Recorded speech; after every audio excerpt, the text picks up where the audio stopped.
एक गुरुत्वपूर्ण खबर पाटनागढ़ एनएसी उपाध्यक्ष बीजेडी दलरू बहिष्कृत बलांगीर जिला पाटनागढ़ एनएसी उपाध्यक्ष प्रफुल्ल कुमार मेहर को दल विरोधी कार्य जोगु बिजु जनता दल पक्षरु तांकु दलर उपसभापति प्रताप जेना बहिष्कृत करिसेंती। दीर्घ 6 मासर ऊर्ध समय हम दलर कौन कार्यक्रम में जोगदेनुवा सह दल विरोधी कार्य करुवा नहीं जमापड़ा। यह घटना दलर हाइकमांड जाना पर कार्यानुष्ठान नि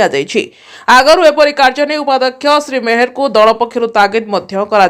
तथापि से दल विरोधी काम लिप्त रहा उन्नतिमूलक काम बारंबार व्याघात सृष्टि करुले। परिशेष में दलर हाइकमांड जिला सभापति तथा पाटनागढ़ पूर्वतन विधायक सरोज कुमार मेहर सह आलोचना कलापर यह निष्पत्ति नहीं जमापड़ी। पुणिथरे कही रखुचु पाटनागढ़ एनएसी उपाध्यक्ष बीजेडी दलरू बहिष्कृत बलांगीर जिला पाटनागढ़ एनएसी उपाध्यक्ष प्रफुल्ल कुमार मेहर को दल विरोधी कार्य जोगु बिजु जनता दल पक्षरु तांकु दलर उपसभापति प्रताप जेना बहिष्कृत करिसेंती। दीर्घ 6 मासर ऊर्ध समय हेब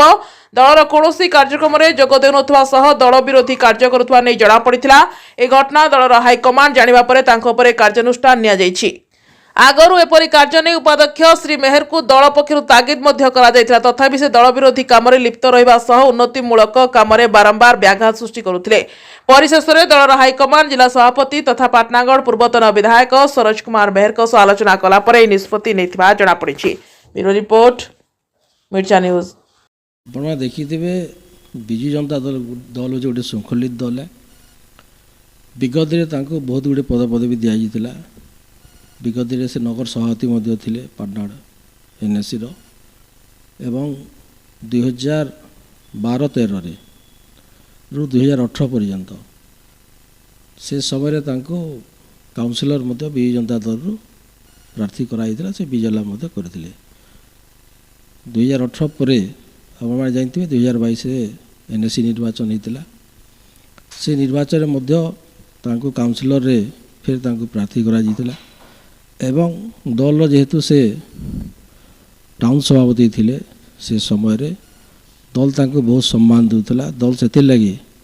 जेहेतु पाटनागढ़ एनएसी चेयरमैन टा एसटी सीट थिला डायरेक्ट इलेक्शन होता जोड़ा लेडीज थिले से समय रे तो तांको जेहेतु जेंट्स हिसाब रे से पुराना हिसाब रे तांको दलटा भाइस चेयरमैन पदवी मत देथिला। किंतु आपण देखिथिबे आपण तो मीडिया बंधु माने विगत 6 मास हो गला दलर कौन कार्यक्रम रे से उपस्थित होकर नहीं रहिले। दलर जेकोसी भी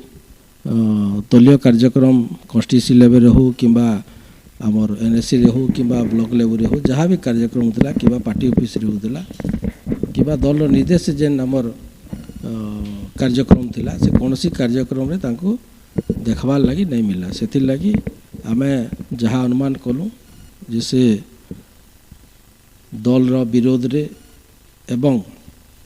दलीय कार्यक्रम रे अनुपस्थिति रहबा एवं विरोधी दल संगे संपर्क रहबाटा से लगी आमे आमर प्रिय नेता विजु जनता दल सभापति श्री नवीन पट्टनायक को चिठी करथिले आ दल निलंबन करवाले मुझे मोर प्रिय नेता के धन्यवाद देमी नवीन पट्टनायक के जैसे काली तांको निर्देश रे आमर प्रताप जेना सार आमर तांको निलंबन करिसन।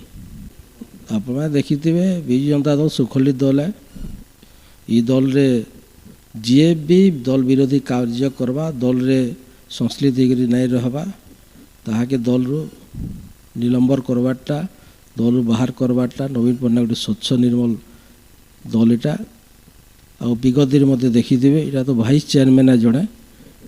आप देखिए विगत दुई जन विधायक के मध्य जिला परिषद चेयरमैन के मध्य जिला परिषद भाइस चेयरमैन के मध्य जाजपुर 4 जन के दल निलंबन करा जेहेतु विजु जनता दल सुखलित दल से सब बेले शृंखलित रे काम करसन एवं लोकंक लगी से अच्छन जी दल लगी काम नहीं करवा दल लगी सेक्रिफाइस नहीं करवा से कौन दलीय विरोध रे जीवा ताके दल रे कौन जगह स्थान नहीं मिले।